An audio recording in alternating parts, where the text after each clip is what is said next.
Welcome back to Your Vision in Focus. In the second part of our series on optometry and audiology, we'll dive deeper into how these fields intersect.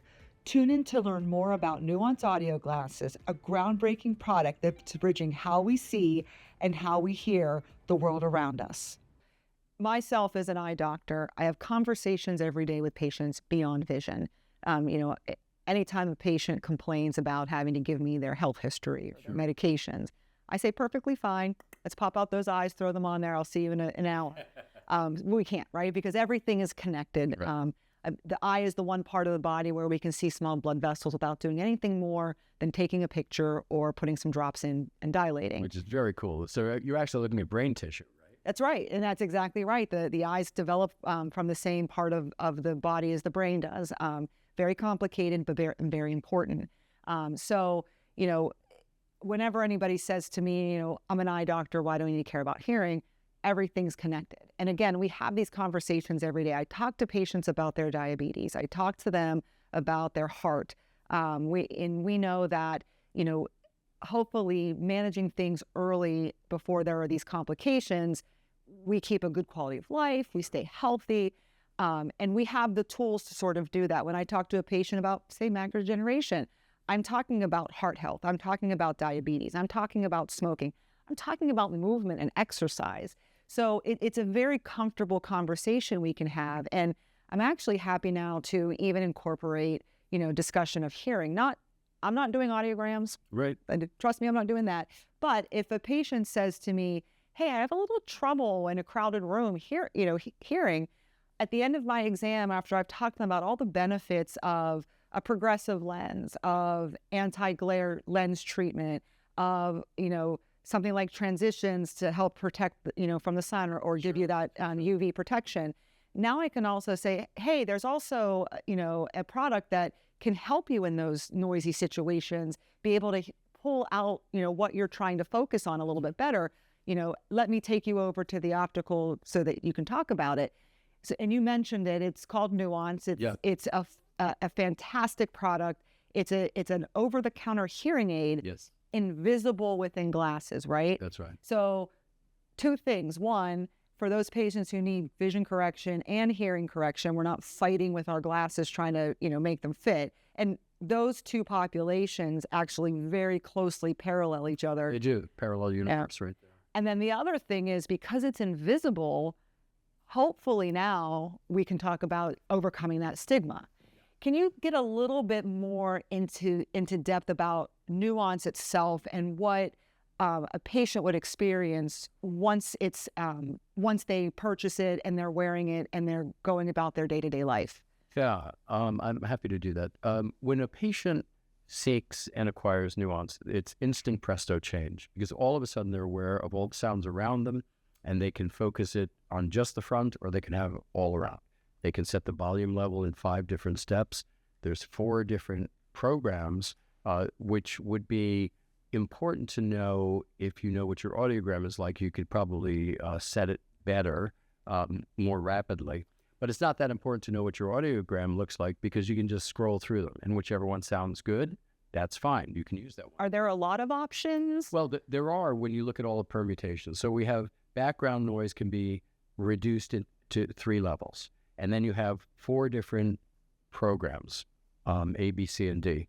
And then you have 5 different volume levels. But it's all on an app, and it's almost intuitive. You just press buttons, find the one you like, and that's the one you wear. But the one that you wear and the one that you like may change, because in private, quiet conversation, you're going to have it at level X. But at a noisy banquet, you might want to go to a totally different setting that makes it easier for you. And that's what prescription hearing aids try to do, is to automatically change all that stuff. And sometimes it works out really well, and sometimes it doesn't. But this is also about 1/5 the price of prescription hearing aids. And that's an important thing to know, because, as you mentioned, they do come with transition lenses, which are perfectly clear. So they get darker when you're outside, they're lighter when you're inside. And the patient can set it on or off. And all you have to do is press a little button on the side and it comes on. Press that button again, it goes off. That's the beautiful thing about Nuance. You wear it all day because it's got eyeglass correction in there. It's got your vision correction, and it's got your lenses in there. But if you're not in conversation with people, you're sitting there typing or you're driving, you could just turn it off. You don't need it to be on for those situations because they don't want to necessarily wear eyeglasses and hearing aids and be worried about, all of these issues. Are my glasses the right glasses for this event? Am I outside? Am I inside it? And the same with hearing aids. Is my hearing aid set properly or not? It's so wonderful to just have it in an app on your phone. You just set it, turn it on or off when you need it.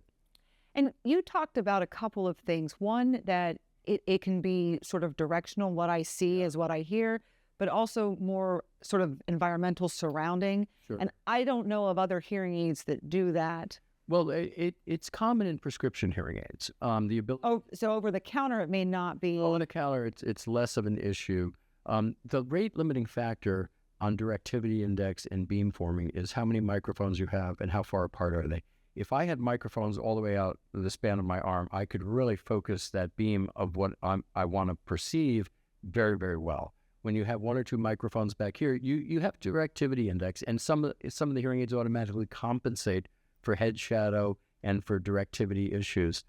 But what we're doing with Nuance is quite different. We're starting with 6 microphones, which allow us to really focus up to about a 40-degree beam. And that makes it so much easier and more exact than using software to try to estimate where the sound is coming from. Is Nuance hard to sort of wear and calibrate for me as a patient? This is an interesting point. There are some new studies that come out in the last month saying that one of the largest rate-limiting factors for success with over-the-counter hearing aids is the educational level of the patient. The more sophisticated the patient is, the more able they are to use over-the-counter hearing aids. And the satisfaction ratings for over-the-counter hearing aids in those sophisticated people are just about the same as prescription hearing aids. So we know that patient education, patient knowledge, patient competence is a big deal. I would have to guess that most people, without any formal guidance, because it's an OTC product, would do okay. But if they had a conversation with somebody knowledgeable, I think they would do okay times 10, because now their expectations are managed. Now they have a better understanding of what the product does, what it doesn't do, how to use it, because you or I spend 10 or 15 minutes with them explaining it. So that's the problem with some over-the-counter hearing aids, is many people, I think, are going to assume they're intuitive, and they're not necessarily. They take a little bit of skill and knowledge to really understand how and when to use them. So when a patient purchases their Nuance and they're ready, they want to have that hearing help, and they get it home, is it difficult to get it set up and ready to go? I suspect for most people, they can set it up and get it ready to go on their own. The directions are fairly clear. They're well written. There are YouTube videos that show you how to do that. The most important thing there is for the patient to actually calibrate it. We know this from 100 years of prescription hearing aids. You can't just take a hearing aid and stick it in somebody's ear and say, how's that sound? That would be ridiculous, and it will always sound terrible. The most common complaint we hear from new hearing aid wearers is my voice sounds like I'm in a barrel, which is an amazing thing because none of them have ever had their head in a barrel, but they all have that exact same observation. And it's true with Nuance as well. If you just take a set of Nuance glasses and you put them on and you turn them on, your voice is going to sound a little bit weird, and you're going to hear a lot of feedback and a lot of distortion things. That's why it's recommended, and as you're going step by step through the directions, that you have to calibrate. The first calibration is for your own voice, and that takes about 20 seconds, where you just count 1, 2, 3, 4. So it gets a sample of your voice, so it knows what not to amplify, because people don't want to hear themselves amplified. And number 2 is the head shape and size. So this microphone talks to this one, to this receiver, that, and it sounds like, and you have all these weird little artifactual sounds for about 20 seconds. And then once it's calibrated, it'll sound really good. But if you skip the calibration, it's just going to sound awkward. So it sounds like it takes under a minute. Yeah. And even though it's over the counter, you still actually are calibrating it for you. Absolutely. Your voice, your head shape, right. And then they're pretty much ready to go at that point? They're ready to go. I often have to demo in exhibit halls and busy medical offices, and so we can't really calibrate it at in that situation because it's too noisy. And like any other good hearing aid product, you have to calibrate it in quiet. And in a clinical office, this would be done in a sound booth or similar, a quiet room where you can turn on the microphones, give the hearing aid sample sounds to listen to, and make sure it's tuned up well or programmed well for that individual. And it's a very, very important step. So I would say of the 400 or 500 demos I've done at this point, I've never had anybody say, oh, I got to take these off. People love it. All of a sudden, it's so much easier to participate in conversation. And that's without them actually being calibrated for that individual. Usually it's my glasses that have been calibrated for me. So at least they're quasi-calibrated. But they couldn't be better if they were tuned up specifically for that patient. You know, a lot of our audience are optometry students or new graduates that are sort of exploring the world of optometry, what their options are, how they can have different modalities to work in. And, you know, we started this conversation talking about, you know, this sort of cross-functional healthcare that we have the opportunity to do. Is somebody who maybe just is coming out of school, who's going to enter, you know, their clinical care era, and or they're, you know, thinking about, you know, adding something to their practice or changing modalities or anything like that. What's a piece of advice that you would give them as far as the sort of the benefits of integrating a little bit of hearing care, or at least, you know, recognizing that hearing also plays an important role?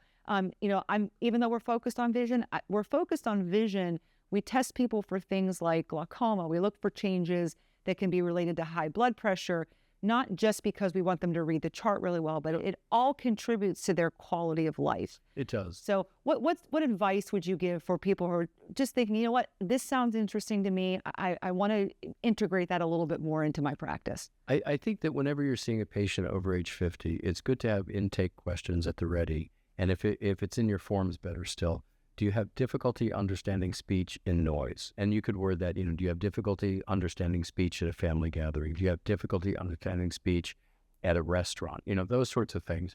And does it seem like people mumble? If the answer to any of those is yes, then when you're done doing what you normally do, it might be good to say, hey, Mrs. Smith, you know, I noticed you're having difficulty understanding speech and noise. You put that on the form.